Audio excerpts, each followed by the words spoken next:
வணக்கம் நண்பர்களே. நீசபங்க ராஜயோகம் ஒரு கிரகம் சில பேர்த்துக்கு நானே சில பேர் பார்த்துருக்கேன். ஏதோ ஜாதகம்னு நினைக்கிறேன். அவருக்கு சுக்கரனே கூட 8ஆம் இடத்துல ஏதோ நீசம் பார்த்தீங்கன்னா சூரியனே நீசமாக இருக்கிற ஜாதகம்லாம் நான் பார்த்துருக்கேன். நீசமாக இருப்பாங்க. ஜாதகத்தில் கிரகம் நீசமாக இருக்கும், பார்த்தா பெரிய லெவலில் இருப்பான். அது என்னன்னா நீசபங்க ராஜயோகம்னு ஒரு யோகம் இருக்கு. எந்த ஒரு கிரகம் நீசமாகுதோ அந்த இடத்துக்கு அதிபதி அந்த கிரகத்தோட 1-4-7 இருந்ததுன்னா அல்லது ஆட்சி உச்சம் பெற்றதுன்னா அது நீசபங்க ராஜயோகமாக மாறிடும்.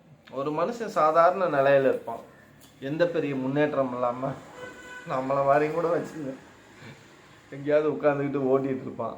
திடீர்னு அந்த யோகம் வரும்போது பார்த்தீங்கன்னா அவனை எல்லாத்துக்கும் தெரியும், ஏதோ ஒரு வகையில் செல்வம் புகழும் அவனை சேர்ந்தடைஞ்சு அந்த யோகத்துக்கு மாறிடும். எதுக்குமே இவன் இல்லாமா இவன் இவன் இவன் எப்படா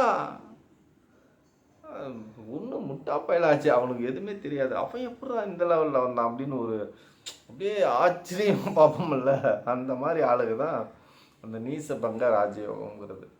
எந்த கிரகமானாலும் சரி, அந்த கிரகம் நீசமான இடத்துக்கு எந்த வீட்டில் நீசமாக இருக்கோ அந்த வீட்டுக்கு அதிபதி அதுலேருந்து 1-4-7 இருந்தாலோ உச்சம் பெற்றாலோ நீசபங்க ராஜயோகம் பெறும்.